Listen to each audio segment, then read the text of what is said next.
নমস্কার বন্ধুরা, স্বপ্নজালে গপ্পের আমার লেখা আজকের গল্প ভূত চতুর্দশীর রাত পর্ব 2। এই গল্পের যে কোনো রকম পাইরেসির বিরুদ্ধে উপযুক্ত আইনি ব্যবস্থা নেওয়া হবে। পরের দিন সকালে সারা শরীরে ব্যথা আর আঁচড়ের দাগ নিয়ে বিছানা ছাড়লেন মল্লিকবাবু। অফিসে গিয়েও শরীরটা ম্যাজম্যাজ করতে লাগলো। তিনি সেদিন তাড়াতাড়ি বাড়ি ফিরে এসেছিলেন। এক কাপ চা হাতে নিয়ে সবে টিভির পর্দায় খবরের চ্যানেল খুলে বসেছেন, এমন সময় কারেন্ট চলে গেল। তিনি চায়ের কাপটা টেবিলে রেখে জানলা দিয়ে বাইরে দেখলেন। আশেপাশের বাড়িতে আলো জ্বলছে দেখে বাড়ির লাইনে কিছু হয়েছে কিনা দেখার জন্য উঠতে যাবেন, উফ করে মাথায় হাত দিয়ে বসে পড়লেন। মনে হলো কেউ যেন তার মাথাটা কোনো শক্ত জিনিসের সাথে ঠুকে দিয়েছে। অসহ্য যন্ত্রণায় তিনি গোঙাতে লাগলেন। তার গোঙানির আওয়াজ পেয়ে স্ত্রী ঘরে ঢুকতেই আলো জ্বলে উঠল। তাকে মাথায় হাত দিয়ে সোফায় কাত হয়ে পড়ে থাকতে দেখে বললেন, কি হলো গো, অমন কাতরাচ্ছ কেন? মল্লিকবাবু বললেন, মাথাটা এমন জোরে ঠুকে গেল। তার স্ত্রী অবাক হয়ে বলল, এই ফাঁকা জায়গায় কিসের সাথে মাথা ঠুকবে তোমার? চায়ের কাপ হাতে নিয়ে মল্লিকবাবু স্ত্রী বেরিয়ে যাচ্ছেন দেখে মল্লিকবাবু বললেন, আরে চাটা নিয়ে চললে কোথায়, খাবো তো। মল্লিকবাবু স্ত্রী একটু রেগেই বললেন, কাপ তো খালি।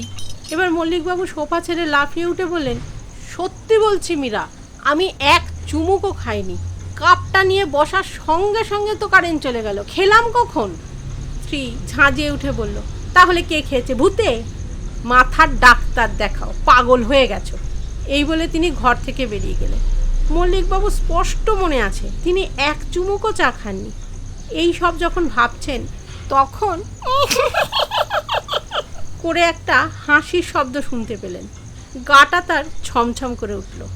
মল্লিকবাবু এদিক ওদিক তাকিয়ে জানলার কাছে যেতেই মনে হলো কে যেন কার্নিশ বেয়ে ওপরের দিকে উঠে গেল। মল্লিকবাবু সাময়িকভাবে ভয় পেলেন ঠিকই, তার পরক্ষণেই নিজেকে সামলে নিয়ে পাশের ঘরে গিয়ে দেখলেন তার দুই ছেলেকে নিয়ে স্ত্রী পড়াতে বসেছেন। অন্য সময় হলে তিনি এই ঘরে ঢোকেন না, কারণ পাচ্ছে ছেলেদের পড়ার ব্যাঘাত ঘটে। কিন্তু আজ কেমন যেন গাটা ছমছম করতে লাগলো। অন্য কোথাও যেতে সাহস হলো না। ঘরের কোনায় রাখা একটি চেয়ারে তিনি চুপ করে বসে পড়লেন। ছোট ছেলেটা একবার উঠে বাথরুমে গেল, ফিরল কাঁদতে কাঁদতে। জিজ্ঞাসা করে জানতে পারলেন সে যতবার কল বন্ধ করছে ততবার কল খুলে যাচ্ছে, আর চারিদিক জলে ভেসে গেছে। তার সাথে সাথে নিজেও খানিকটা ভিজে ঘরে ঢুকেছে। মা বকবে এই ভয়ে বাবার কোলের মধ্যে আশ্রয় নিয়েছে। মল্লিকবাবু ছেলেকে শান্ত করে বাথরুমে গিয়ে দেখেন সত্যি চারিদিক জলে থই থই করছে। কলটা যতবার বন্ধ করছেন ততবার খুলে যাচ্ছে দেখে মল্লিকবাবু একটা দড়ি দিয়ে সেটাকে শক্ত করে বেঁধে দিলেন, আর সকালে কলের মিস্ত্রি ডাকবেন বলে স্থির করে রাখলেন। এরপর থেকে বাড়িতে নানা রকম অদ্ভুত ঘটনা ঘটতে থাকলো। মল্লিকবাবু স্ত্রীও লক্ষ্য করলেন তিনি হয়তো গ্যাস কমিয়ে ঘরে এসছেন কোনো কাজে। রান্নাঘরে গিয়ে দেখেন গ্যাস জোরে জ্বলছে, আর তরকারি পুড়ে গিয়ে একদম ধোঁয়া বেরাচ্ছে গল গল করে। কখনো মাছ রেখে তিনি হয়তো রান্নাঘর থেকে একটু সরেছেন, মাছের থালা ফাঁকা হয়ে গেছে। সেদিন রাতে মল্লিকবাবু ঘুমাচ্ছেন চাদর চাপা দিয়ে। একটু পরেই চাদর ধরে কে যেন টান দিয়েছিল। আবার যেই চাদর চাপা দিয়ে তিনি শুলেন, এবার তো চাদরের সাথে সাথে কে যেন হাফ প্যান্ট টেনে খুলে নিল। মল্লিকবাবু খানিকক্ষণ বিছানায় চুপ করে বসে চারিদিক ভালো করে লক্ষ্য করছিলেন, কিন্তু কোথাও কিছু অস্বাভাবিক না দেখে আবার তিনি শুয়ে পড়লেন। রাত তখন 3টে হবে, গলাটা শুকিয়ে কাঠ হয়ে গেছে। বেড সাইড টেবিল থেকে জলের বোতলটা নিতে গিয়ে কি যেন একটা শক্ত মতন জিনিসে হাত লাগতেই আধবোঝা চোখ খুলে দেখেন টেবিলের ওপরে পায়ের ওপর পা তুলে একটা কঙ্কাল বসে আছে, তার হাতে জলের বোতল। মল্লিকবাবু তাকাতেই তার দিকে জলের বোতলটা এগিয়ে দিয়ে নাকি সুরে বলল, নে গলাটা ভিজিয়ে নে। এই দেখে মল্লিকবাবু গোঁ গোঁ করতে করতে অজ্ঞান হয়ে বিছানায় লুটিয়ে পড়লেন। যখন জ্ঞান ফিরল তখন ভোরের আলো ফুটেছে। চোখ মেলে তাকাতেই দেখেন তাকে ঘিরে তার দুই ছেলে, মা বাবা দাঁড়িয়ে আছে। মাথার কাছে স্ত্রী বসে আছে, চোখ দুটো ফুলে উঠেছে, মনে হয় অনেকক্ষণ কান্নাকাটি করেছেন। বিছানা ছেড়ে তিনি উঠতে গেলেন, কিন্তু তার সারা শরীরে এত ব্যথা অনুভব করলেন আর কিছুতেই উঠতে পারলেন না। ছেলেকে দিয়ে ল্যাপটপটা আনিয়ে নিলেন। দুদিনের ছুটির আবেদন করে অফিসে একটা মেল পাঠালেন তিনি। গতকাল রাতে ঘটে যাওয়া ঘটনা স্ত্রীকে বলতেই স্ত্রী কাঁদতে কাঁদতে তার সাথে ঘটে যাওয়া কাণ্ডগুলোও তিনি বলতে লাগলেন। কি করবেন ভেবে উঠতে পারছেন না মল্লিকবাবু। এমন সময় স্ত্রী বললেন, একবার ওঝার কাছে গেলে কেমন হয়?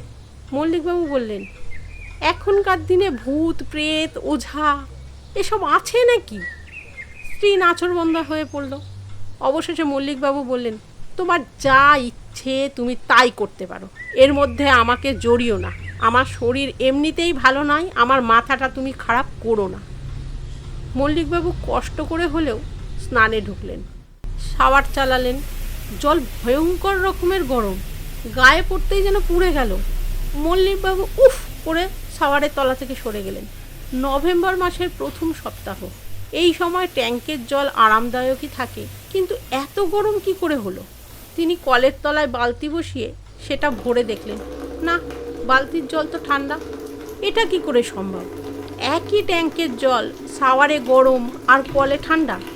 আনমনা হয়ে সাবান আর লোফাটা নিয়ে গায়ে ঘষতে থাকলেন।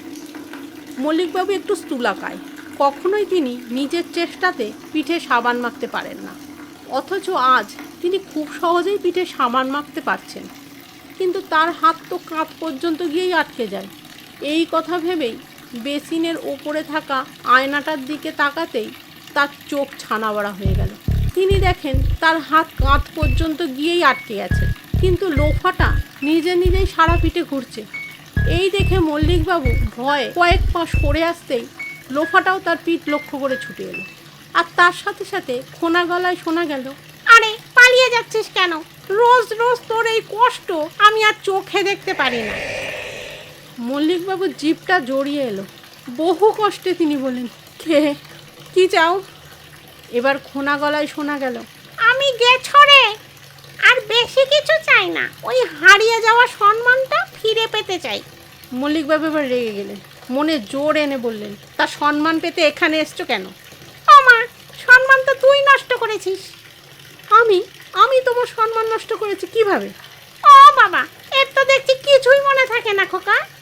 মল্লিকবাবু এবার একটু তোতলাতে বললেন, কে, তোমরা কজন? আপাতত দুজন, বেশি ট্যান্ডাই ম্যান্ডাই করলে পুরো ভূত সমাজ ঝেঁটিয়ে চলে আসবে। মল্লিকবাবুর গলা দিয়ে যেন আর শব্দ বেরালো না। খুব ভয়ে বলল, তো তোমাদের দেখা যাচ্ছে না কেন? ও বাবা, এ তো দেখতেও চাই, নে রে খোকা, দেখা নে।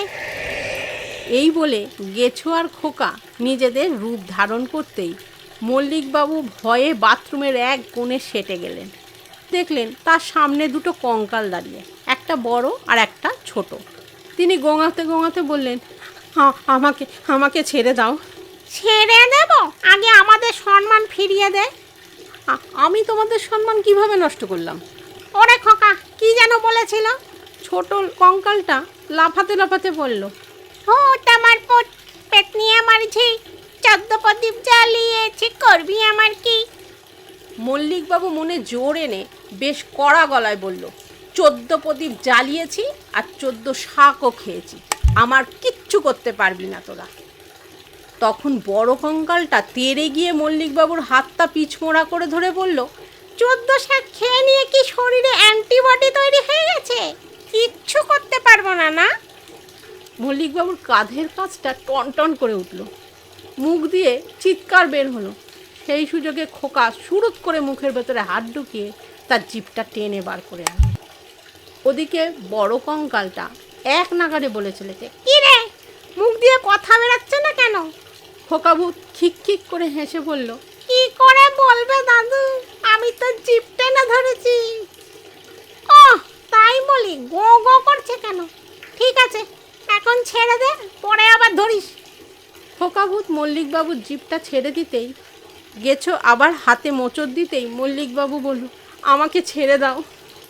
ছেড়ে তো দেব, কিন্তু আমাদের কতগুলো শর্ত মানতে হবে। মল্লিকবাবু কাতর স্বরে বললেন, তোমরা যা বলবে আমি তাই করব। গেছোভূত মল্লিকবাবুর হাত ছেড়ে দিয়ে বলল, শোন, তুই যে আমাদের নিয়ে ছড়া বানিয়েছিস, সেটা মিথ্যে। এটা দুটো কাগজে লিখে তাতে তোর ফটো লাগিয়ে একটা আমাকে দিবি আর একটা তোর ঘরের দেওয়ালে টাঙিয়ে রাখবি। আর তোর দুই ছেলেকে রোজ রাতে আমাদের গপ্প বলবি। এই দুই শর্ত মানলেই আমরা তোকে ছাড়তে পারি। মল্লিকবাবু বললেন, আমি ভূতের কোনো গল্প জানি না। এই শুনে খোকা ভূত ভেংচি কেটে বলল, আমি কোনো গল্প জানি না। শোন, বাজারে আমাদের নিয়ে অনেক গপ্পের বই বেরিয়েছে, সেগুলো পড়লেই আমাদের সম্বন্ধে জানতে পারবি। গেছো ভূত অবাক হয়ে বলল, তাই নাকি রে খোকা? আমাদের কথা এখন বইতে লেখা হয়? হ্যাঁ গো দাদু, লেখকেরাও আমাদের মান্য করে। এই বলে মল্লিকবাবু চাঁদিতে একটা চটাস করে থাপ্পড় কষিয়ে বলল, আরে এই বেটার বেশি সাহস। মল্লিকবাবু চাঁদিটা টনটন করতে লাগলো। তিনি হাত জোর করে বললেন, তোমরা যা বলবে আমি তাই করব। গেছোর কথা মতন ঘর থেকে খোকাভূত কাগজ কলম নিয়ে এসে মল্লিকবাবুকে দিল। মল্লিকবাবু লিখতে শুরু করলেন, আমি সুদেব মল্লিক কিছুদিন আগে একটা কবিতা বানিয়েছিলাম। সেটা এই রকম ছিল, ভূত আমার পুত, পেতনি আমার ঝি, 14 প্রদীপ জ্বালিয়েছি, করবি আমার কি। এটা সম্পূর্ণ মিথ্যে। তেনারা আছেন, আমি সচক্ষে তাদের দেখেছি।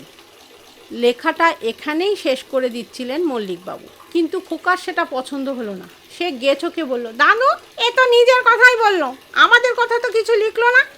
দাদু খোকার কথায় সায় দিয়ে মল্লিকবাবুকে বললেন, এই পোড়ামুখ, আমাদের সুখ্যাতি করে কিছু লেখ। মল্লিকবাবু কাঁপা কাঁপা হাতে লিখলেন।